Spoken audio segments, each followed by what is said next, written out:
او تعرضوا، اور اگر تم زبان کو دباؤ گے یا پہلو تہی کرو گے، فإن اللہ کان بما تعملون خبیرا، تو بے شک اللہ سبحانہ و تعالیٰ اس سے خوب واقف ہے جو کچھ تم کرتے ہو۔ زبان مڑوڑ کر عدل کی بات کو پلٹ نہ دینا، اعراض نہ کرنا، اگر یہ کرو گے عدل کی بات نہ کرو گے، اس کو چھپاؤ گے، گواہی کو چھپاؤ گے، اللہ تعالیٰ تم سے واقف ہے۔ اللہ مجھے اور آپ کو حق بات کہنے کی توفیق دے، عدل کی بات کرنے کی توفیق دے، اور عدل کے نفاذ کی جد و جہد کی توفیق عطا فرمائے۔ ناظرین کرام، اگلی آیت بھی بہت قیمتی ہے۔ ایمان والوں سے کہا جا رہا ہے ایمان لاؤ، اللہ اکبر، کیسی عجیب بات ہے۔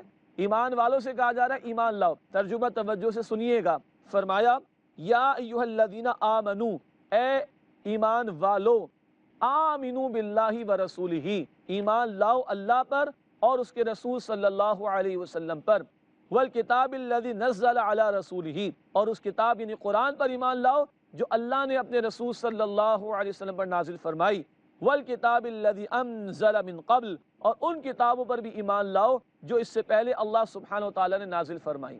ایمان والو، اللہ پر، رسول پر، قرآن پر ایمان لاؤ۔ اے ایمان کے دعوے دارو، صرف زبان سے دعویٰ نہ کرو ایمان کا، بلکہ دل کی گہرائیوں سے ایمان لاؤ۔ جب ایمان زبان کی نوک سے اتر کر دل میں جاتا ہے تو عمل اس کی گواہی پیش کرتا ہے۔ کیا آج ہمارے اعمال گواہی دے رہے ہیں کہ ہم دل سے ایمان لائے ہیں؟ یقیناً ہماری نگاہیں جھک جائیں گی، اس لیے کہ مسجد ویران، قرآن شریف بند، انگلش ہم پڑھ لیتے ہیں، دنیا جہاں کی زبانیں ہم سیکھ لیتے ہیں، اللہ کا کلام ہم نہیں سمجھتے، دنیا جہاں کی کوالیفیکیشن لے لیتے ہیں، اللہ کا کلام ہم نہیں سیکھتے، اخبار کو کئی مرتبہ توجہ سے پڑھتے ہیں، اللہ کے کلام کو کھولتے ہی نہیں، توجہ سے پڑھتے ہی نہیں، سمجھنے کی کوشش ہی نہیں کرتے۔ اے ایمان والو، ایمان لاؤ اللہ پر اور اس کے رسول پر اور اس کتاب پر جو اللہ نے اپنے رسول صلی اللہ علیہ وسلم پر نازل فرمائی، والکتاب الذی انزل من قبل، اور ان کتابوں پر ایمان لاؤ جس سے پہلے نازل کی گئی۔ یہ ایمان کیسے بڑھتا ہے دل والا؟ سبحان اللہ، یہ قرآن سے بڑھتا ہے۔ قرآن نے کہا سورۃ الانفال آیت نمبر 2، اذا تلیت علیہم آیاتہ زادتہم ایمانا، جب ان کے سامنے اللہ کی آیات کی تلاوت کی جاتی ہے ان کے ایمان میں اضافہ ہو جاتا ہے۔ اللہ اس قرآن کی برکت سے ہمارے ایمان میں اضافہ فرمائے، دل و جان سے اللہ تعالیٰ گہرائی والا ہمیں ایمان عطا فرمائے۔ فرمایا آگے وَمَن يَكْفُرْ بِاللَّهِ وَمَلَائِكَتِهِ وَكُتُبِهِ وَرُسُلِهِ وَالْيَوْمِ الْآخِرِ، اور جو انکار کرے اللہ کا اور اس کے فرشتوں اور اس کی کتابوں اور اس کے رسولوں اور آخرت کے دن کا، فقد ضل ضلالا بعیدا، تو بے شک وہ دور کی گمراہی میں جا پڑا۔ اللہ ہمیں کفر سے اور گمراہی کی ہر شکل سے محفوظ فرمائے۔ اب منافقین کا بیان ہے۔ منافق ایک دن میں منافق نہیں بنتا، وہ پہلے کلمہ پڑھتا ہے مگر پھر دنیا کی محبت میں ڈوبتا ہے، مال کا پجاری بنتا ہے، دین سے فرار اختیار کرتا ہے، کبھی آگے بڑھتا ہے کبھی پیچھے ہٹتا ہے، پھر دنیا میں ڈوبتا ہی چلا جاتا ہے تو ایمان سے دور ہو کر نفاق کی طرف پہنچ جاتا ہے۔ اللہ تعالی ہم سب کے دلوں کو نفاق سے پاک فرمائے۔ غور کیجئے گا، اللہ کے رسول دعا کرتے تھے صلی اللہ علیہ وسلم، اللہم طاہر قلبی من النفاق، اے اللہ میرے دل کو نفاق سے پاک فرما دے۔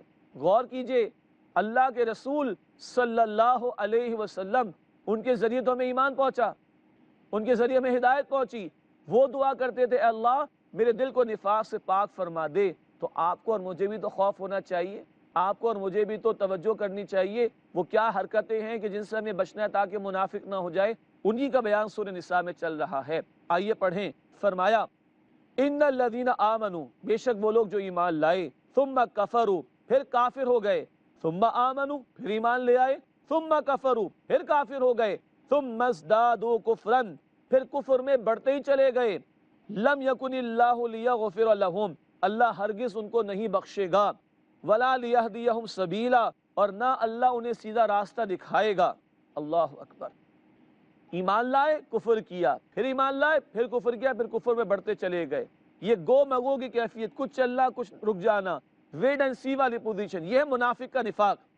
اور نوٹ فرما لیجئے، منافق پہلے کافر نہیں ہوتا، وہ کلمہ پڑھتا ہے، اسلام کو قبول کرتا ہے، مگر جب دین کے تقاضے آتے تو بھاگتا ہے، جان لگانے کے تقاضے، مال لگانے کے تقاضے، اللہ کی دین کی سربلندی کے لیے جد و جہد کرنے کے تقاضے، پھر وہ مال بچاتا ہے، دولت بچاتا ہے، دنیا بناتا ہے، دنیا بڑھاتا ہے، اور دین میں پیچھے ہٹنا شروع ہو جاتا ہے۔ یہ اندر ہی اندر ایک تدریجاً گریجول ایک پروسیس چلتا ہے اور پھر وہ کفر میں بڑھتا چلا جاتا ہے۔ آج ہم بھی جائزہ لیں، دین عزیز ہے یا دنیا؟ کاروبار عزیز زیادہ ہے اللہ کا دین؟ دنیا داری زیادہ پسند ہے یا اللہ کے دین کی جد و جہد؟ ہمیں طے کرنا پڑے گا۔ اللہ مجھے اور آپ کو، ہم سب کو نفاق سے پاک فرمائے۔ بشر المنافقین بان لہم عذابا علیما، اے نبی صلی اللہ علیہ وسلم منافقین کو خوشخبری دے دیجئے کہ ان کے لیے دردناک عذاب ہے۔ یہ ایک طنز کا بھی انداز ہے، ان کے لیے کچھ گڈ نیوز ہے بھی، ان کے لیے کوئی خوشخبری ہے بھی تو وہ عذاب کی ہے، ان کے لیے اگر کوئی خوشخبری ہے بھی تو وہ دردناک عذاب کی ہے۔ اللہ تعالیٰ اس سے ہم سب کی حفاظت فرمائے۔ کون ہے منافقین؟ ان کی صفات کا بیان آگے چل کر آئے گا، ضرور اس کا مطالعہ کریں گے، مگر ایک وقفے کے بعد۔ امید ہے ناظرین کرام آپ ہمارے ساتھ رہیں گے۔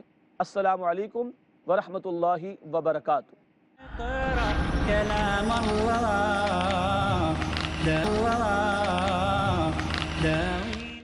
السلام علیکم ورحمۃ اللہ وبرکاتہ۔ ناظرین کرام ایک مرتبہ پھر خوش آمدید۔ ہم سورۃ النساء کا مطالعہ کر رہے ہیں، منافقین کے حوالے سے گفتگو جاری ہے۔ آئیے اپنی بات کو آگے بڑھائیں، سورہ نساء کی آیت نمبر 139 سے مطالعہ آگے بڑھاتے ہیں۔ اللہ سبحانہ و تعالیٰ نے پہلے تو فرمایا آیت نمبر 138 میں، اے نبی صلی اللہ علیہ وسلم ان منافقین کو دردناک عذاب کی خوشخبری سنا دیجئے۔ کون ہے منافقین؟ کیا ہیں ان کی حرکتیں؟ آیت نمبر 139 میں ارشاد ہوا، الذین یتخذون الکافرین اولیاء من دون المؤمنین، وہ لوگ کہ جو ایمان والوں کو چھوڑ کر کافروں سے دوستیاں اختیار کرتے ہیں۔ ایبتغون عندہم العزہ، کیا یہ ان کافروں کے پاس عزت تلاش کرتے ہیں؟ فإن العزۃ للہ جمیعا، تو عزت تو ساری کی ساری اللہ رب العالمین کے لیے ہے۔ منافقین یہودیوں کے پاس جاتے تھے، وہ سردار تھے نا، یہودی مالدار تھے، ان کے پاس عزت تلاش کرتے تھے۔ کافروں سے دوستیاں، مسلمانوں کو چھوڑ کر، یہ منافقین کا طرز عمل۔ اللہ فرما رہے ان کافروں کے پاس عزت تلاش کرتے ہو، فإن العزۃ للہ جمیعا، عزت ساری کی ساری اللہ رب العالمین کے لیے ہے۔ مسلمان کی دوستی مسلمان سے ہو سکتی ہے، کافروں سے دلی دوستی نہیں ہو سکتی۔ حسن سلوک الگ بات ہے، مگر دلی دوستی مسلمان کی مسلمان کے ساتھ ہو سکتی ہے، اور عزت و ذلت کا اختیار اللہ کے ہاتھ میں ہے، کافروں کے پاس نہیں۔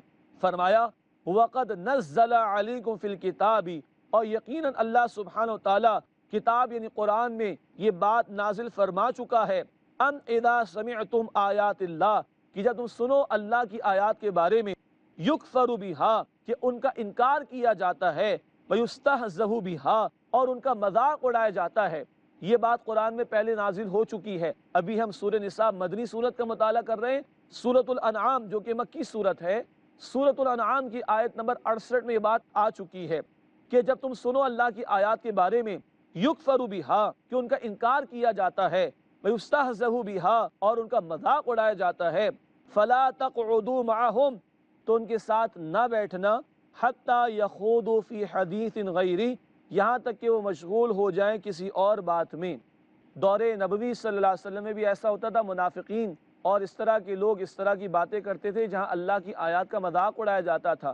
اہل ایمان کو تو کہا جا رہا ہے کہ اس طرح کی محفلوں میں شریک نہ ہونا۔ آج کے دور کا جائزہ لیجئے، آج مسلمان معاشروں میں کیا ہوتا ہے؟ کچھ وہ اللہ کے بندے بھی ہوں گے جو رات کو سجدوں میں راتیں بسر کرتے ہیں، مگر ایک بہت بڑی تعداد ایسے لوگوں کی بھی ہوتی ہے جو شراب میں، جوئے میں اور اس طرح کی چیزوں میں اپنی راتوں کو برباد کر رہے ہوتے ہیں۔ کچھ اللہ کے بندے تہجد پڑھتے ہیں، اور کچھ وہ ہیں جو چوری چکاری اور دیگر گناہوں کے اندر پڑے ہوئے ہوتے ہیں۔ آج ہماری راتیں کہاں بسر ہو رہی ہیں، اس کو بھی دیکھنا چاہیے۔ اور ہم یہ دیکھیں، اللہ کے احکامات کا انکار تو نہیں ہو رہا، اللہ کی آیات کا مذاق تو نہیں اڑایا جا رہا، کھلے عام اللہ کی نافرمانی تو نہیں ہو رہی۔ ہمیں ایسی محفلوں سے بچنا بھی چاہیے، اور ان محفلوں کو اور اس طرح کے اعمال کو روکنے کی جد و جہد بھی کرنی چاہیے۔ فرمایا حتی یخوض فی حدیث غیری، یہاں تک کہ وہ مشغول ہو جائیں اس کے علاوہ کسی اور کام میں۔ انکم اذا مثلہم، اس صورت میں تم انہی کی طرح ہو جاؤ گے، یعنی اللہ کی آیات کا انکار ہوتا ہو، اللہ کی نافرمانیاں ہوتی ہوں، اور تم وہاں بیٹھے رہو گے، تو جو حرکتیں یہ کر رہے ہیں لوگ نافرمانی کی، تم بھی انہی کی طرح ہو جاؤ گے۔ ماحول کا اثر تو پڑتا ہے نا، برائی کے ماحول میں جاؤ گے تو تم بھی برے بن جاؤ گے۔ اللہ تعالی ہمیں اس سے محفوظ فرمائے۔ ان اللہ جامع المنافقین والکافرین فی جہنم جمیعا، بے شک اللہ سبحانہ و تعالی تمام منافقوں کو اور کافروں کو جہنم میں ایک ہی جگہ جمع فرمانے والا ہے۔ اللہم اجرنا من النار، اے اللہ ہم سب کو آگ کے عذاب سے محفوظ فرما۔ منافق دنیا میں تو کلمہ پڑھتا تھا، مسلمان مانا جاتا تھا، انجام کے اعتبار سے کافر اور منافق ایک ہی طرح ہوں گے، ایک ہی جگہ جہنم میں جمع کر دیے جائیں گے۔ الذین یتربصون بکم، وہ منافق کون ہیں جو تمہارے بارے میں انتظار میں رہتے ہیں۔ فَإِن كَانَ لَكُمْ فَتْحٌ مِّنَ اللَّهِ، پھر اگر تم کو اللہ کی طرف سے فتح مل جائے مسلمانوں، قَالُوا أَلَمْ نَكُن مَعَكُمْ، تو کہتے ہیں ہم تمہارے ساتھ نہیں تھے۔ فوراً رال ٹپکتی ہے ان کی، پیسہ لینے آ جاتے ہیں، مالی غنیمت کا حصہ لینے کے لیے آ جاتے ہیں، کہتے ہیں ہم تمہارے ساتھ نہیں تھے۔ وَإِن كَانَ لِلْكَافِرِينَ نَصِيبٌ، اور اگر کافروں کے لیے کوئی حصہ ہو، قالوا تو کیا کہتے ہیں، أَلَمْ نَسْتَحْوِذْ عَلَيْكُمْ، کیا ہم تم پر غالب نہیں آ گئے تھے، وَنَمْنَعْكُمْ مِنَ الْمُؤْمِنِينَ، اور ہم نے تمہیں ایمان والوں سے بچا نہیں لیا تھا۔ اصل میں یہ ہے نفاق۔ نفاق کسے کہتے ہیں؟ دو رخے پن کو، زبان پر کچھ دل میں کچھ، اور دو کردار، دو رویے ایک ہی شخص کے اندر ہوں۔ یہ منافقین مسلمانوں سے بھی بنا کر رکھتے تھے، کافروں سے بھی بنا کر رکھتے تھے۔ مسلمانوں کو فتح مل گئی تو چلو جی ہمارے حصہ نکالو، تمہارے ساتھ نہیں تھے، اور کافروں کو فتح مل گئی تو بتا دے دیکھو ہم نے تمہیں مسلمانوں سے بچا نہیں لیا تھا۔ فاللہ یحکم بینکم یوم القیامہ، بس اللہ قیامت کے دن تمہارے درمیان فیصلہ فرما دے گا۔ وَلَن يَجْعَلَ اللَّهُ لِلْكَافِرِينَ عَلَى الْمُؤْمِنِينَ سَبِيلًا، اور ہرگز اللہ سبحانہ و تعالی کافروں کو مسلمانوں پر غلبے کی راہ عطا نہیں فرمائے گا۔ اللہ تعالیٰ فرما دے کہ کافروں کو مکمل غلبہ مسلمانوں پر کبھی نہیں ملے گا۔ ہاں یہ تو امکان ہے کہ مسلمان ایمان کے تقاضوں سے دور ہو جائیں، جیسے آج کا دور ہے، تو مغلوب ہو جائیں، کافر ان پر ظلم کریں، کافر ان پر غالب آ جائیں، ممکن ہے۔ مگر دلائل کی سطح پر بات کریں، فکری اعتبار سے بات کریں تو اسلام کی تعلیمات سے بہتر کوئی تعلیمات نہیں ہیں۔ اس میدان میں کافر ناکام ہیں۔ ہاں جب مسلمان اسلام کی تعلیمات کو تھامیں گے، واقعتاً ایمان کے تقاضوں پر عمل کریں گے، تو اللہ ظاہری اعتبار سے بھی اور مادی اعتبار سے بھی کفار کے مقابلے میں مسلمانوں کو غلبہ عطا فرمائے گا۔ اللہ اس کی ہمت اور توفیق اور جد و جہد کرنے کی توفیق ہم سب کو عطا فرمائے۔ 21واں رکوع شروع ہوتا ہے سورۃ النساء کا، منافقین کا بیان مزید آ رہا ہے۔ کثرت سے اللہ تعالیٰ نے ان کے حوالے سے گفتگو ارشاد فرمائی، فرمایا ان المنافقین یخادعون اللہ، بلا شبہ منافقین اللہ کو دھوکہ دینے کی کوشش کر رہے ہیں، وَهُوَ خَادِعُهُمْ، اور اللہ ان کو ان کے دھوکے کا جواب دے رہا ہے۔ اپنی دانش میں سمجھ رہے کلمہ پڑھ لیا تو بہت اچھے جا رہے، کچھ بھی کرتے رہیں، اور اللہ تعالیٰ ان کو گمراہی میں اور دھکیل رہا ہے، ان کی گمراہی کو اور بڑھا رہا ہے۔ اللہ ان کے دھوکے کا جواب ان کو دے رہا ہے۔ وَإِذَا قَامُوا إِلَى الصَّلَاةِ قَامُوا كُسَالَىٰ، اور جب یہ نماز کو کھڑے ہوتے ہیں تو سستی کرتے ہوئے کھڑے ہوتے ہیں۔ ہم بھی ذرا جائزہ لیں، نماز کا بیان آ رہا ہے، جب یہ نماز کو کھڑے ہوتے ہیں تو سستی کرتے ہوئے کھڑے ہوتے ہیں۔ یُرَاءُونَ النَّاسَ، وہ بھی لوگوں کو دکھانے کے لیے تاکہ ان کو مسلمان مان لیا جائے۔ وَلَا يَذْكُرُونَ اللَّهَ إِلَّا قَلِيلًا، اور اللہ کا ذکر نہیں کرتے مگر بہت ہی تھوڑا۔ نماز پڑھتے تھے مگر سستی کے ساتھ، اور کیوں ادا کرتے تھے؟ مسلمانوں کو دکھانے کے لیے، تاکہ ان کو مسلمان مانا جائے۔ ناظرین کرام غور کیجئے، نبی کریم صلی اللہ علیہ وسلم کے دور کے منافقین جن کو قرآن بار بار کہہ رہا ہے جہنم میں ڈالے جائیں گے، وہ اپنے آپ کو جھوٹا مسلمان ظاہر کرنے کے لیے 5 وقت کی نماز ادا کرتے تھے۔